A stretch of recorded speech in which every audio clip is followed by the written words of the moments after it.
Welcome to episode 1 of the Shok Chronicles. I wanted to start it out with a new beat because this is how I'm feeling right now.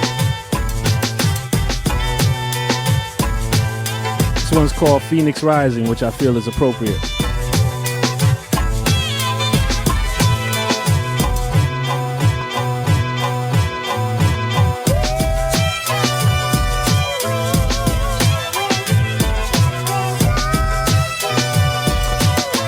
This one actually reminds me of my boy Jay Blend. Rest in peace.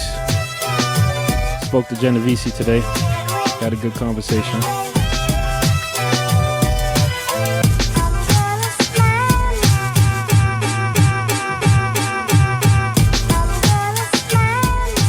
Because you know what?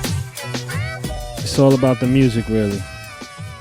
All the ups and downs, twists and turns. That's what the Shok Chronicles is about. But at the end of the day, it's about the music. And I got my partner, Derek, is going to be here from Content Content. And we got a super special guest, Mark Live. And we're going to talk about the record Rampage. And but before that, I'm going to do like a little intro. I think I'll let this beat rock in the back a little bit there. And that intro is basically going to talk about why I'm doing this. And here we go. Sometimes we walk around with a lot of baggage on the road to life. Being free of a lot of what I have been carrying around is one purpose of the Shok Chronicles. You see, you've heard the story minus my contributions, minus me. As a quiet, soft-spoken person in a world of enormous egos driven by status and the almighty dollar, it's easy for someone like me to disappear into thin air. Lower that music. It's a little too serious for music to me. They say that history belongs to the victors, but I say that times have changed, and now even someone like me, who historically had no voice, now has one. My motivation is self-healing, sharing my truth, and the fact that Rough Riders has stated on record that I am ungrateful and lucky that they signed me, because I was nobody before they discovered me. And what is interesting is that is the exact reason that I decided to start the Chronicles in 1993 with my first major release before Rough Riders was even in the conversation of hip hop. And that's why I brought Mark down so we can talk about that record. Some years ago, I finally managed to file a lawsuit against Rough Riders for non-payment of royalties.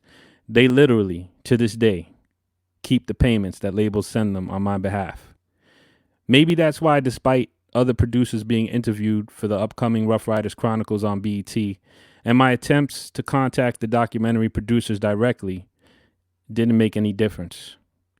I guess wanting to get paid my producer royalties for the legendary work I did for them is just too much to ask in their entitled point of view. Or maybe it's because I called Swiss out for completely biting my beat with Arab music and not even crediting me. When I brought it to his attention on IG, he said, if anything, Arab was inspired but bit a track and showed me love. Again, those in power have a sense of entitlement. Their egos are so gigantic that they feel you should be grateful even when they rob you and profit off of your hard work and creativity. He also said I was salty. And yeah, maybe I am a little bit. Wouldn't you be? I started my journey in music in 1984 as a 10-year-old DJ when biters were not respected. Your name, integrity, style, and work ethic meant everything. Despite the obvious pitfalls and injustices that I have faced in the business of music, I do not regret 1 minute of it. After struggling for 16 years, I made my biggest record, Slippin' by DMX, a record that charted #1 on pop charts and in people's hearts. A song that just last week, 22 years later, Snoop Dogg said, it feels like a freezer in here. I got so many goosebumps. And X said, this is the realest shit I ever did. At 10 years old, a dream formed in my heart, and at 26 years old, I achieved it. And in return, Rough Riders wants to erase my legacy just because I want my royalties.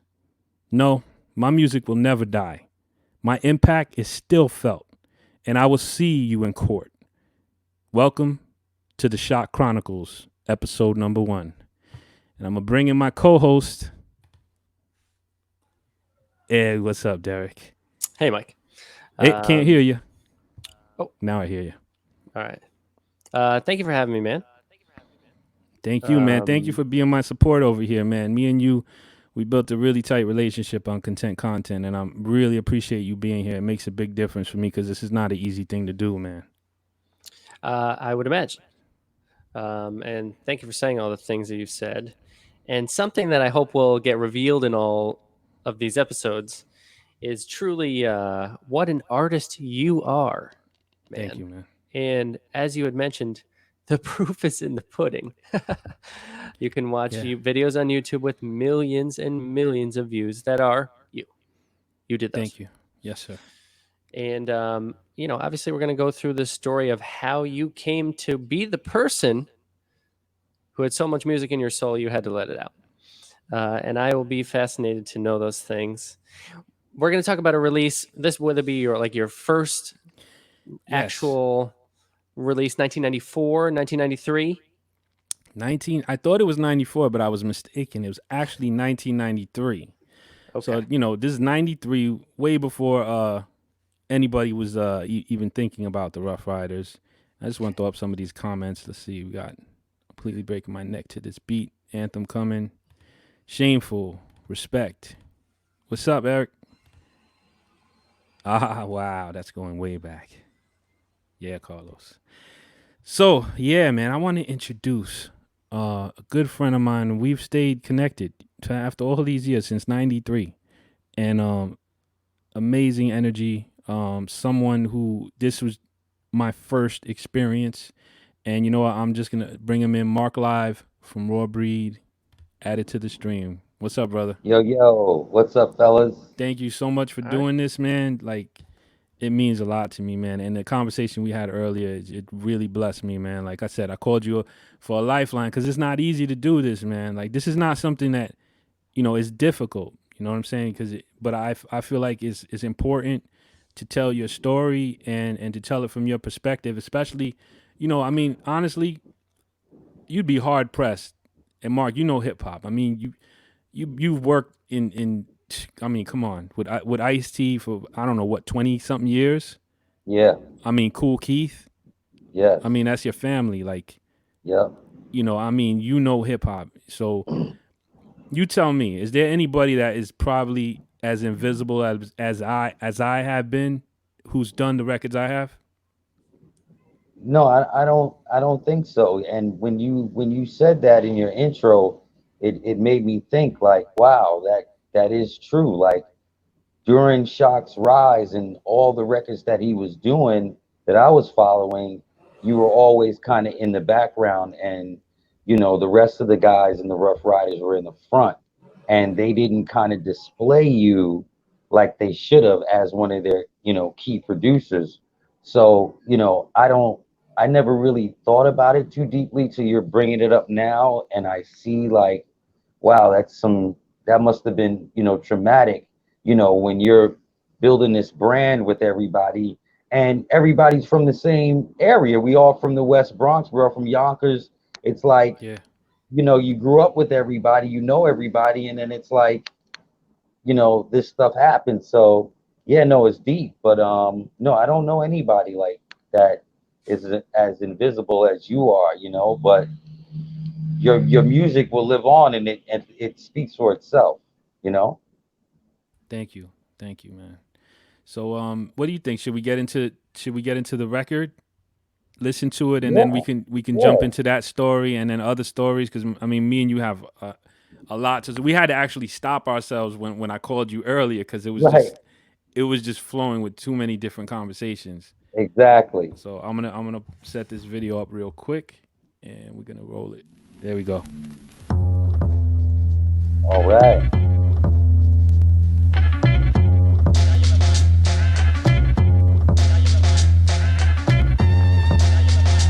What's up, Dan?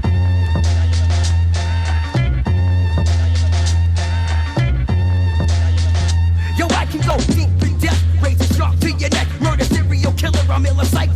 take a left, gone, lost cruise. I'm off my rocker, you better watch out. I cut sharp like a Ginsu. Heads and bone, limbs and chins on my mantle. I kill the competition, I'm lost on the mission. I search for blood, I'm dark man. I'm killer and sicker than Manson. I'm murder for ransom, word up. I got a whole crew hostage, no more whack tracks out. Slaughter 94, still fat.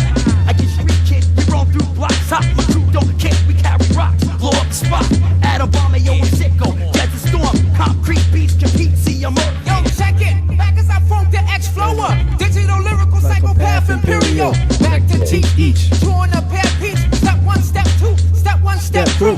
I kick the lyrics so hype, right in your dumb brain. Make a girl change context, wipe a doodle stain. You better get back and smooth like Mr. Clean. Lock reform or smell your breath, kerosene. I walk around, yep, I'm on the subway.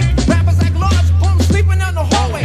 They walk around in town, X know they whack. I take them four at a time, even white or black. Their face smell like pee, they better shave stubble. They walk around with Dino, step the Bonnie Rubble. I know my style is great, I know my style's superb. I'll make a crackhead stop and turn to herb. Benzene, caffeine, morphine, rap fiend. Rappers are soft, just like a cold butter bean. Yeah, agents of chaos coming through, right on through. Back and break, get on down. Rock it, wreck, go, your paranoid petrol. Look at my style like Frankie Beverly. Whoa, whoa, whoa. Brothers who take my show. I don't know you and you don't know me. Thinking it up out of group in my straight jacket. I rock this, the doctors out of chopping like I got it. They hearing double chance, but the shit ain't laid backwards. It's forward, I talk awkward, my tongue is acrobatic. I'm never stuck in traffic cause my vocals travel. Feel ejected on the bracket with traction as I'm rapping. It's my fashion, dissect my dialect because I fluently speak a foreign subject. The alien architect, the unidentifying foreign subject. I orbit the solar system with sound with words connect. Weird words never heard, now who's on third? The picture through the curve, you heard, don't get on my nerve. Rampage out of control. Rampage out of control. Rampage Wow. out of control. Rampage out of control. Rampage out of control. Yeah, thoroughly maintaining D-frame is G-rays. Adverse effects the second I wreck. My protoplasm, orgasm and spasm to slash. Lyrical fists, the cups of basm, then I mask. How do I facilitate and negate a killer rate up the bar with stars bizarre? Still away, states of life for life, but more than night for night. The return of the rip of my niggas I strike by night. I hang them up, then got them shit falling out. Niggas bugging out, then I'm fucking out. For a fucking stout. The clouds growing, I'm flowing, I'm terror like omen piece of meth. When I'm spoken to the breath, yo, when I'm open the token. Experimental text tearing into your whole flows. Going, sit through my epidermis with earnest. You'll never turn this or learn it. So bigger, better brother who's butter, hey, but I burn this. Half of the ages not playing, I'm raising this chaos. So brother, may I make his gray eyes? Hey, why? Set you in my anal, make it easy on me. Bite my shit, make it slick, they get greasy on me. Oh no, I'm coming, he's humming, get ready to bust. Yo, the brain is falling on my head, bang, yeah, dead instead. Yeah, yo, my face turned red, steaming, Portland mad. Jump as I enter, that ya, I'ma get ya, mic bend or that'll send ya. Lyric to the ear, low, man, I break, I take a lemonade, castrate, yo, your fate lynch, nut, cinch, two guns, case, shut, the cold-hearted killer who doesn't give a fuck, face, fearless, mean the show, I mean this, the meanest boy on the block, tactical, genius, back, forth, swing, break, back, connect, I bet you didn't know that your head could fly, look, up in the sky, yes, the bird is a plane, don't need to explain, yo, you know my motherfucking name. 17 years in the business, I know what I hit. I felt throwing shit in my face like I'm a Jehovah's Witness. The king of the hill, the brother with chill, the star of the show. But yo, the spinning my loot like I was a motherfucking hoe. The money was funny like Eddie and Martin, a demon and Keenan. I be brand, you know what I'm saying? Niggas are scheming and stealing like Robin Hood. Wood, in reverse, they rob from the pool and fill the riches. Purse first and foremost, I gotta forget that. I ain't acting like the wetback. I ain't gonna sweat that because you can bet that they'll be in the red and I'll be back in the black with a pack of hungry jack because all my rhymes are fat, saturated to the T, so they better be ill, cause they will be written by the M-E-L-E. Word to bird to her and my mother, spread me on a loaf of bread because all my rhymes are butter. Rampage out of control. Rampage out of control. Classic. Yeah, man. Classic. You know, man. that's what's crazy. Sometimes records, they age really well. Like they almost sound Yeah. better now than they even did then sometimes. It's And crazy. I feel that right? way about that one. That Yeah. the bass on that is crazy. When I went to the comments on YouTube, because I ripped that off of YouTube, it was like I used to have someone said I used to have a subwoofer. Right. So we blew out somebody's subwoofer on Yeah, that one. someone You could got thank fucked off, right. D Squared for that probably. He Yeah, queued that, man. right? fucking D Square, man. Unbelievable, man. What, that was like, you know, just I remember setting up that record with D, like, look, man, we got to do this at Electric Ladyland. This is gonna be big. Keith's gonna be on it. I got my man producing it, and he set it up, man, and we got in there, and it was a magical session, man. It was incredible. Yeah, man. Like for me, like I want to go in that length to that experience for me, but I want to also talk about how it started because I remember, like I was doing stuff with A Track and like me and you like we like all the people I knew and all the people you knew like just somehow just converged. And like Yeah, it was all just like we were just doing stuff and I remember there was a tape that had some beats on it. You had that, and somehow I had this, which I remember where I jacked those drums from. You remember that record? I toss it up. I toss it up. Yo, I toss it up. I jacked yeah, those drums and kind of played with them a little bit because at okay, that time I didn't really know how to EQ really. Like I didn't know how to take um like sample drums and everything, split right. and get them to sound really strong. So I was Mm, cheating. I was just like, yo, they have some strong drums on there. So I would take them, filter them, dirty them up, and just kind of like make them my own. But they would have yeah, that strength because it was already like produced and it was already a good record. So I was yeah, doing that at that time, and I remember I looped it, and I remember you had a beat on there already or something. But you felt like I remember we talked, and you were like you just felt it wasn't like grimy enough, and right. am I remembering it Well, right? no, well, It was something I like remember coming to your spot. Yeah, I remember coming to your spot, yeah. and we were listening to tracks, and then I heard that bass line, that boom, boom, boom, boom, boom, boom, and I was like, that's the record. That's the one we need right there. You know what I'm saying? So I remember you playing me the record at your house. I don't know if it was coming off of a tape or it was coming off of the drum machine. But I remember you had your setup and we was down in the basement Yeah, that and was we the were basement. listening to stuff in the basement, and then I heard that record and I was like, that's the one I want to go with. Like, I want to go with that one. That shit right there is like perfect for what we need to do. And you had it. And it was like, and then you put my own voice sample in the record. So I really wanted the record because I'm Yeah. like, he Was sampled that my from own Rolling? voice. Was Perfect. that from Rolling Deep? Rampage out of control. Where did we Rampage get out of that from? control to get paid everything. No, it Rampage out of control is it's on the record on the Loon Tunes album. Oh, It's okay, on that's right. yeah, it's on, I think, Hit 'em with a Pod. One Yeah, of the records. I say Rampage out of it's out of control to control. get paid every day. Yeah, and then you just took it and I was like, oh, whoa, this is really getting on. I'm fighting for this shit.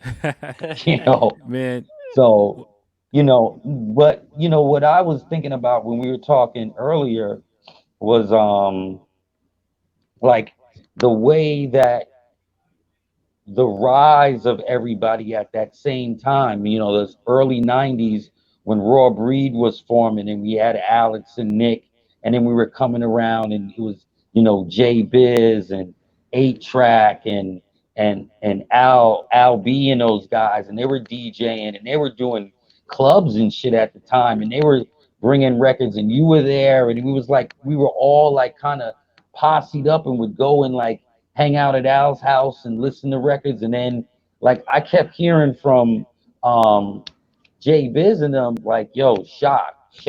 Like Shock yeah, is like, probably yo, Amori too. Amori too. I'm sure he was Amori, in yeah, your ear heavy Amori, too. Amori was in my ear heavy. Like, peace to Amori. You know what I'm saying? Like, he was a big part of like making the connections and stuff. Like, because Amori, he didn't have no fear. He was like, yo, Mark, you got to get around these people. So it was a great thing, and it was like we were all from the same neighborhood. You know what I'm saying, Derek? Like, we all kind of like grew up together in hip hop, and then kind of made the West Bronx and Yonkers famous for what we were doing early, because what Shock was saying about the Rough Riders coming way before, I can remember working in '94 for EPMD at RCA Records, and they came in with a demo tape, and it was called the Warlocks, and that was the original name of the Locks. Yeah, the And the Warlocks. Warlocks Yep. kind of sounded like Raw Breed. They were grimy. They were kind of talking like spooky shit and nighttime type of beats. And I was like, the Warlocks. Like, yeah, they from Yonkers. My man Mel Kwan had the demo. And then after that, they got signed to Bad Boy. But, it was all full circle. Like, everybody kind of knew each other. So it was a great thing. Yeah, man. How old were you guys when you first met? Ooh, I must have been probably, I was in just out of high school, I think. So probably 18, about Yeah. 18 for me. Yeah, we were like, yeah, 18, 19, like late teens. Yeah, late teens, definitely not Yeah, 20 yet. yeah, So Yeah, late what? man. teens. And then how much time went by till you cut this record? Shit, that's 93. So I mean, I I feel would like it was say quick. it was quick. It was like, I think within a year, Yeah, probably. I think within a year of us like meeting and everybody knowing what everybody was doing. Because see, that was what I needed to know. Like, who's making beats in the on the block, who's rapping, who's got a DJ, who's got records to sample. Like, I needed to know all that shit because I was on a mission to get signed. So it was like I was kept hearing about Shot, kept hearing about Shot, kept hearing about Shot, and I was like, I got to go to this guy's house. It's too And much. and I You know what I'm remember saying? like, Because no, I was just gonna say I remember like when I yeah, met yeah, you, I was excited because Rolling Deep, Kid Capri used to play that all the time. oh my Like God, Rolling Deep, yeah, like before yeah, you got the deal, you had Rolling Deep. Yo, yep. how we rolling? Yo, how we rolling deep? Yo, how we Yeah, rolling? How we D, rolling? How we like how we Kid doing? Capri played that Yep, every day. Every every day, and I day. was I was excited. I was like, oh yeah, because I like that record. I was like, yo, all right, yeah, definitely. I was excited, and I just wanted to speak a little on the experience because that was my first major record. Um, you were like, yo, come down to the studio, and I didn't even realize you gave me the address, but I don't think you said. You might have, and it probably just went off my head, but I didn't realize it was Electric Lady. I, You know, I don't, yeah, yeah, and I just went to the yeah. I don't think village, I and even mentioned Electric Lady because back then, yeah, I'm just in the village and I'm walking and I'm like, oh snap, this is Jimi Hendrix, and I'm like, oh my god. So I was blown away off that. I go inside and I saw how it was, and then this was my first time like with a real mixing board, with a mm, professional engineer touching my stuff, putting my stuff on a reel. It was the first time I took my little Roland MC50 box. I hooked it up to the SBX and I learned how to sync it. And then and that's why I think I remember there was a beat under the previously because he had to sync it and match it to the time code for some reason because the lyrics were already done. right, And then so he right, synced it up, right. and yo, that experience, man, I will never forget it. And on top of that, like I was telling you, like Cool Keith. Remember, I started DJing when I was 10, so and I was recording Red Alert, and I was like intensely into ultramagnetic, like ridiculously. Like Mm, I even remember like Cool Keith's promo for Red Alert, 98.7 right. kiss upon the table of the record that he's holding aside in one table I am able to MC test the musically. Like I know the promos he made for Red. So The like promo, yeah, so for no, me to forget just about go in there, do a song with Cool Keith, and then Melly Mel was on there, and then you guys who were like an up and coming group who I liked your stuff too. It was crazy, man. Like it was huge moment, and that's one of the things with the music.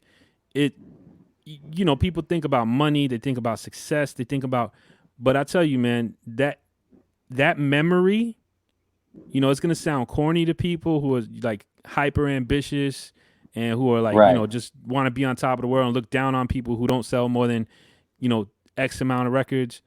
And it's like, but yo, that experience that's what I dreamed of. You know what I'm saying? And a lot of times when you're in that moment, you don't realize it and you don't Mm. embrace it as much. And like you the time passes and you really think about it, and you're like, damn, man. Like I remember how I felt. I remember that, and and Melly Mel. I mean, Melly Mel.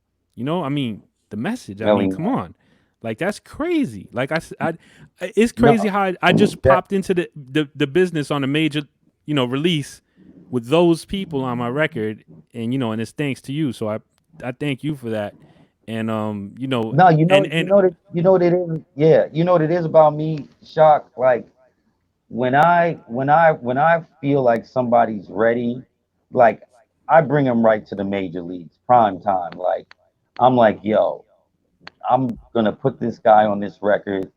He's gonna produce this shit, and it's gonna be Melly Mel. It's gonna be Keith, and he can handle it. And I believed in because back then, what people don't realize is record companies were so ultra political. Who's producing it? Who's mixing it? Who's mastering it? Who's doing mm, the vinyl? Like it was just so when I said yo D to D Square, because D Square was our executive producer, and I was like, look, I want to do this B side, and I want to get this producer that I work with that I know from Yonkers. I want to get his beat. And he was like, who is he? Like, what is he? What has he done? I'm like, he's done shit, you know, from our neighbor. Like I was just selling you, like, yo, he's done shit for everybody. Yo, don't trip. This is this shit. And when he heard the track, he was like, yo, okay. So, you know, it was like it was a full circle thing, man. And it was like I was really happy that it went down the way it did and it became a record where 20, 25 years later people are still buying it in Japan and listening to it and they love it, you know what I'm saying? And it's like that was the beginning of how you started, how Raw Breed was evolving, and that was our first posse cut with all those guys. And you know and we're from, it's not like you're from Sacramento, California, and I'm from Virginia. Like we're from the same block. I could walk to your house from yeah, Broadway. yeah, So it was yeah. like Broadway it was just goes right there. goes right there. So it was a Yeah, weird thing how we all connected and became professionals in the music business, like top level people in the music business. You know, so I think it's great. yeah, man. So Mike, yeah, go ahead. can I ask? Yes. When you say like I started DJing at 10, what do you mean by that? What did that look like? What's the technologies you're using there? I had How are a you a 10-year-old DJ? well, it sounds crazy, right? Well, my sister I don't found. doubt it with you, man, but I just want to know. Yeah, no, my sister found because I had been asking for equipment. Believe it or not, it's probably since I was 8. So Mm, Yeah, you should have been an 8-year-old yeah, and I DJ. was even buying right. doubles of records for when I had equipment. So I would go to the record store and have 2 copies because I used to like religiously listen to Marley Marl and Red Alert, and I knew that you needed two of the same record to go back and forth and stuff. So I would buy two of the same record before I even had turntables. So then finally, my sister Isabel's boyfriend found someone's like basically giving away some turntables, but let me tell you, they were beat up. Like I know why they were giving them away. They probably got them the whole set for like $20. Yo, it was a Spectrasonics mixer, which probably nobody's ever heard Wow. of, and I've never even seen it again. And it was so beat up, and then it had the belt drive turntables, but the belts were all messed up, so it would wobble.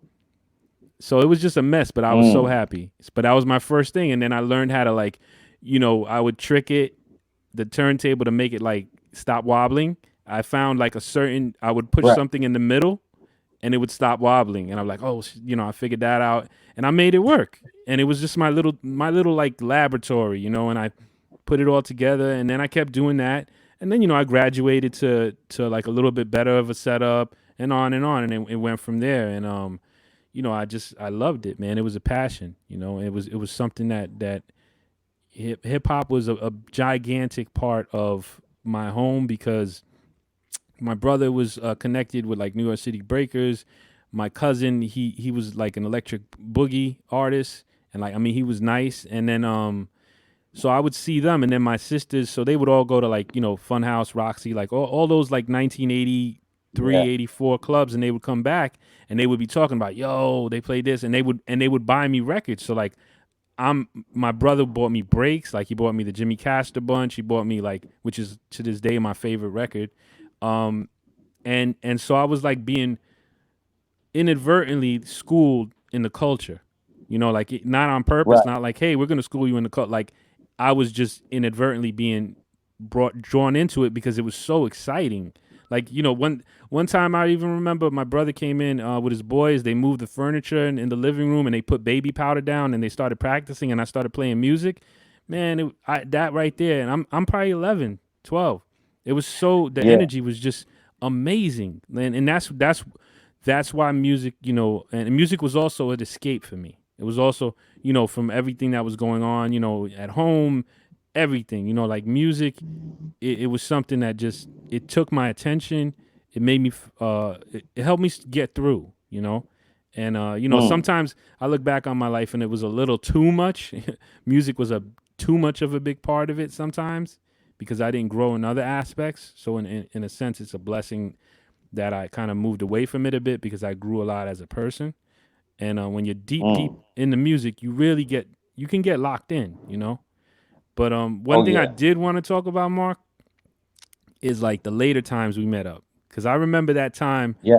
Um, I think I was in California, and I was saying like when I Oh called you yeah. earlier today, man, and that was kind of what cheered me up because I was like a little bit, like to do this. This is a hard thing to do, man, to tell your story and to be Hmm. honest and to kind of like, and especially someone like me who's more like I don't want that type of confrontation really. But when one Right. thing I've learned, like I've always had a lot of bullies around. you know, I guess whatever, just how my life turned was or whatever, and I learned how to survive in that. But at a certain point, you do need to speak up. Do need to tell your story, especially if it's in all fairness and you're not trying to disrespect anybody. And when I Right. talked to you, you cheered me up right away because you told me that story. Right. I mean, somehow we started talking about it, and it was like when I was in California and I was at Enterprise and I had this giant room where I'm just sitting there making beats. This was probably like somewhere around X's second album, maybe. And you stopped by Right. because you were in Cali, Yeah. and I yo, man, was. you I you was. I cheered me was up in. so much. Man. I was in Cali. I was walking down Sunset by myself trying to go get a Carney's hot dog, and I see Amari, and he's like, "Yo." I'm like, "Yo." He's like, "Yo, you out here?" I'm like, "Yeah." He's like, "Yo, we at the studio. Come roll with." I'm like, "Okay." So get in the car. I'm going into this complex, like, this shit is like a Star Trek episode, big SSL octagon board, probably 96 inputs, big Asperger's on the wall. Shok's got like every piece of equipment you could think of, like, and there's a bottle of Hennessy right there. That's And right. I'm like, Yes. yo, this motherfucker made it. I'm He's a through. king I'm now. like, that big bottle of Hennessy. He's got every drum machine. He's got everything. I'm like, I'm through. I'm like, stop you. And then I go into the other room, and Eve is in there working on some shit. So he's got Yeah, two man. studios going. Eve is in one room writing, and then you doing some other monstrous shit in the big room, and everybody's around, and I'm like, yo, this is what this shit is. This is what it is. I'm like, shocked. And I know when we were talking, you were like, I didn't even realize at the time the magnitude of that. But it's like, think about now and then. Like, Yeah. we were able to get in studios and work all night, all day in a professional atmosphere. And then those records actually come out. And it was like, it was a whole nother era. Now it's just who knows? Like I'm still trying to figure out what's going on out here right now. But I remember going and seeing you and being like, "Yo, he did it." I mean, the Hennessy's here. It's on. Once the big giant bottle of Hennessy's Yeah, in the man. room, No, I remember no, you. it was Like you were so yeah. animated. You were like trying to wake me up because I'm like all into my beats like usual. Like that, I was so single minded, bro. Like anybody that knows me could tell me I was just about music, just about music. So I'm not even noticing nothing. And you kind of shook me up that day, and you were like, "Shock, don't you understand?" He was like, "You're like a rock star right now." And you just looked around and you were like, "Don't you look? You're in this studio. You're this, And I don't remember. It's hard to remember back that far if it was Enterprise when it was that I was there, like what album, but because we went back and forth a lot to California, but Yeah. but yeah, I remember that moment very well, man, and it was a good moment. Oh, it was classic, man. It was I'll never forget it. It was like, and like I said, secretly I followed your whole career. Like, even though we weren't working together and I had started peeling off into really becoming Cool Keith's number one producer myself. Like once Keith had like realized that I could actually make beats and kind of make them the way where we could kind of collaborate and he could play and I could program, then I just kind of went into that mode after Raw Breed kind of broke away from each other after Warner Brothers when we had the deal out here. But I was following everything you were doing, Flip Mode, the Imperial, all that shit, and I was just like, wow, this motherfucker's killing shit. Like, the Drag On record, like, and the style, and for me, like the way I don't know what's not the basement, but when you started working with Rough Riders and you were in that other studio and you had your own room, what Oh was yeah, that? that was on Sawmill. Yeah, that was my studio that I had over there. Yeah, I moved. I had to move out of the basement because my parents moved, and then I opened up a studio on Sawmill River Road, which later I stayed there. I don't know, maybe 8 years, 9 years, and then I kind of sold it over to D Block, which then it became the D Block studio. Ain't that some shit? Yeah, the same. So that That place was was the there yeah. forever. That place is.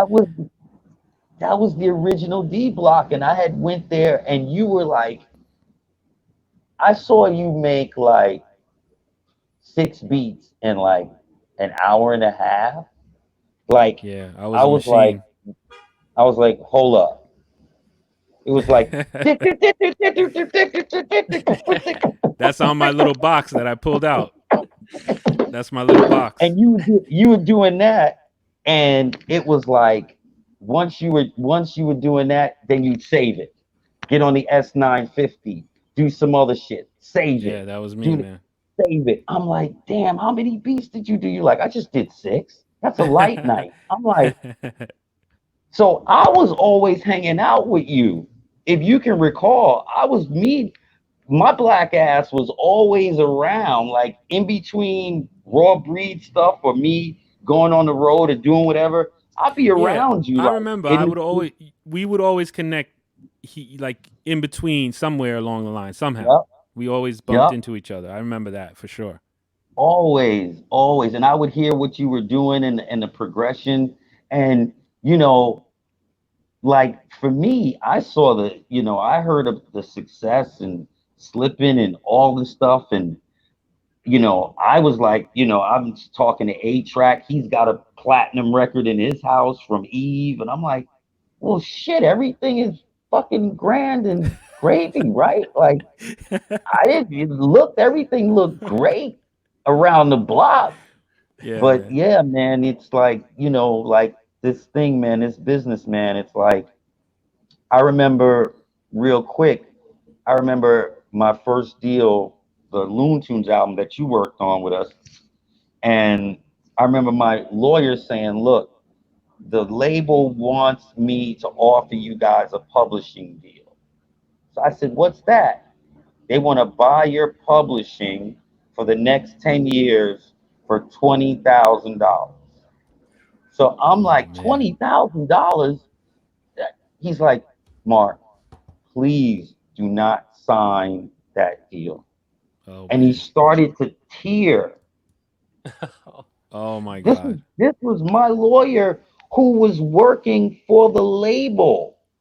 Dang. They hired him to be our lawyer. Yeah. So you Not know not what that kind of uncommon. deal. Not that uncommon. Yeah. Yeah. So he's like, Terrible, but not please uncommon. don't do this. Don't. Like, guys, and we fist fought after that. Like, my guys were like 20 grand, but it would have been 10 years of everything we would have ever done, all our publishing. Yeah, man. And we were only on that first label continuum for 2 years. So, the fuck, 8 years after that? Yeah, man. That's how they were giving them out, man. It's That's how terrible. they were giving them out, Yeah, man. And you know? like one of the things too that motivated me like to do this too was the other night, the DMX and Snoop battle. And me and you talked about that too earlier. And it was Yeah. like, I mean, it's crazy, like, to be as invisible, as I've been, and to have made, such a record, that it to this day, 22 years later, they do a versus. X says this is the realest shit or the best shit I ever made. I don't remember his exact words. And then Snoop comes out and he says that it's like a freezer in here. I got so many goosebumps. It's Mm, like, to this day that, that record is I mean, I'm so thankful, like despite like the story you're talking about and how the business is, to anybody out there, who's I'm trying to throw a little content in here, Derek. To yeah. anybody, who is aspiring, I just want to say something, which is don't do it for the money.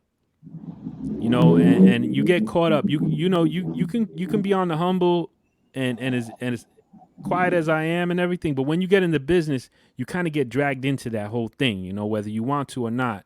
You kind of get dragged into it because it's kind of that race, that rat race that everybody's in. And stick with the music, stick with the love of the music. You might make money, you might not make money, you might make just enough money, you might not make any money, you might make a ton of money. But if you do it for money and you equate your success and what you're doing with that, you're probably not going to succeed. And honestly, you got to really love music. You got to. Like if you're going to pursue this, because there's going to be so many, like look at me. I'm 45. Like I'm not expecting this what I'm doing right now to turn into all of a sudden tomorrow I have, some big deal or something like that. This is purely for the love. It's to talk to you. It's to tell my story so that, for other people it's to, to live it out, and to make sure my voice is heard from my standpoint, from my career. And I just want to say that to people up and coming, because people ask advice, this, that. Just you got to do it for the music. You can't do it. You might get a good deal. You might get some good people in your corner. You might get some bad people in your corner. And that's why I want to emphasize that. Although what I said in the beginning, and I really want anybody who's caught this at the late, watch what I said in the beginning, because it's the most, in my opinion, as great as this talk is, for me personally, that's the most important thing that I said, during this whole show. And I planned it out, and it has a lot of meaning to me. And at the end of the day, you gotta love it. I mean, Mark, you're still in music. You're still doing it. Look, man, We I'm still doing it because of just what you said. I love it. Like the big deals and the money has dried up many years ago for guys like me. I'm used to getting deals, $500,000 deals from Warner Brothers, $150,000 deals from Universal, big deals. Like those things have dried up many, many years ago, and I had to find a way to stay in the business and stay relevant to the people that felt that my skill level was something that they could utilize, and it kept me able to still travel the world. I got a brand new label through Sony Orchard called Legends Recordings. We just did a record with you, Shock, last year. We're doing another record coming out this fall. Like, I stay in the business because I love it. And the fact that I love it, these opportunities come to me. And, you know, I don't need to put on a show for anybody. I don't need to, you know, be this guy that is rolling around and trying to act like I'm whatever. I'm just a dude that's like, look, when I was a kid growing up and I wanted to get out the Bronx and I wanted to do something, music came into my life. I didn't know about money. I didn't know about fame. I didn't know about airplanes. I didn't know about models. I didn't know about none of that shit. It all came, but I didn't know about it. And I just loved the fact that I was doing something that made me feel special. It made me feel like, wow, like I can do this. Like I can put some music together. I can rap. I can put words together. And people are giving me feedback and they like it. And, you know, to be honest, the business didn't really start getting funky till I got my first deal. Before my first deal, everybody was sleeping in each other's houses. We were all going to the studio together. It was just fun. Nobody worried about. Soon as that first contract came, Yeah, things oh my change. God, Yeah, things changed. I got some things change stories. I got some too. Yeah, Yeah, yeah. man. So it's like, you know, I would say, man, for like anybody coming up, just do it. Now it's easy, man. Kids can go and just get GarageBand, Pro Tools, FF7, whatever, and just get started and just make records. Put this shit up on Spotify. You don't need a record company anymore. You don't need a budget. You can just do the shit yourself and build Yeah. your audience and work your fucking day job. Take your girl to the movies. Do the right shit. And then when you got some weekend time, go in the studio and put out a fucking record on Spotify or whatever, and you're good to go and build your audience. You don't have to Yeah. go through what me and Jock went through. Like the money was great.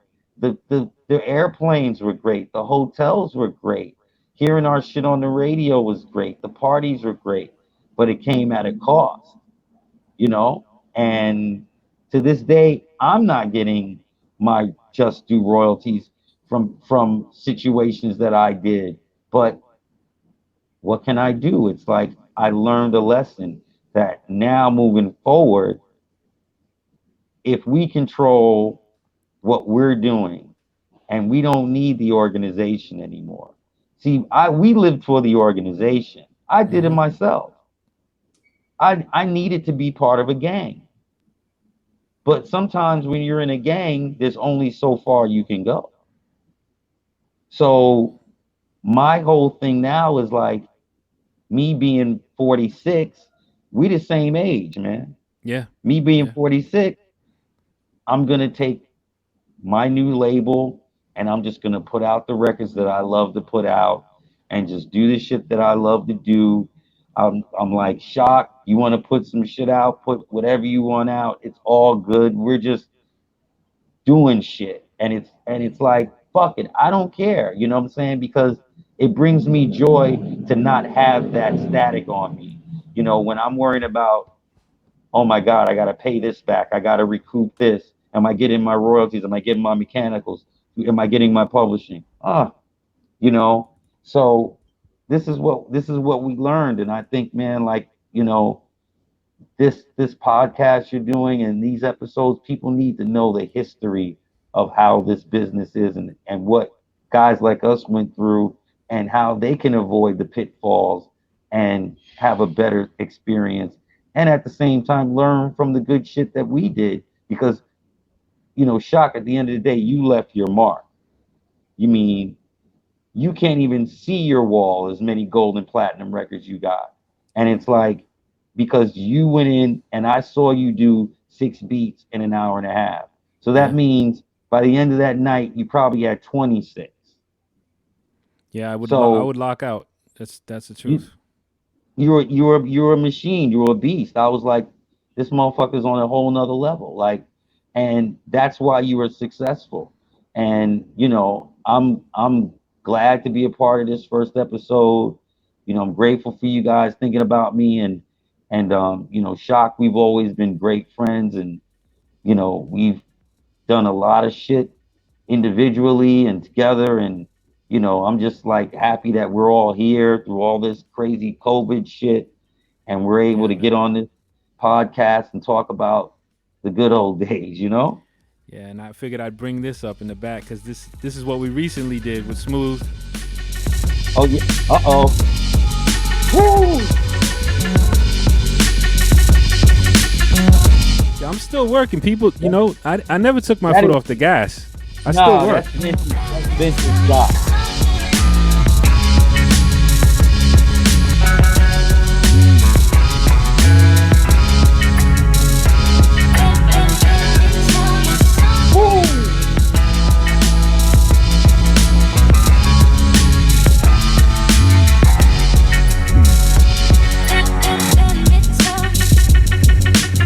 Come on, man. That Still shit got is my foot on the bananas. gas, man. You His still foot got is on that the big bass. gas. I too. haven't stopped. Yeah, I'm Oh, still no, breaking this shit is- subwoofers. Oh, it's madness, man. Oh, I Um, loved mixing that record. Oh, it was dope. Dope. Yeah, man. Well, thank you, man. Feels like we're coming to a close, and we did good time too. We're just under an hour, and thank you again, Mark, and thank you, Derek, Well, thanks for Yes. for supporting me, and because this was definitely tough, especially that intro. But I had Man, to say what was on you my had to. mind, and that's something I should have said a long time ago, like a really long time ago. But we're all different. For one, something that's easy for somebody else is the hardest thing for someone else. But Shock, and I know you know this. God does things in His time, Mm-hmm. and this is your time. God, we know. I'm a very spiritual person, and this is God's way, and God is saying, okay, Shock, now it's time for you to let people know, and He's got your back. I always got your back, and sky's the limit, my brother. Sky's the Thank you, limit. brother. Thank you so much, man. So on that note, All right. man, this is the end of the Shok Chronicles episode 1. Thank you all for tuning in, and we will catch you next time. Yeah.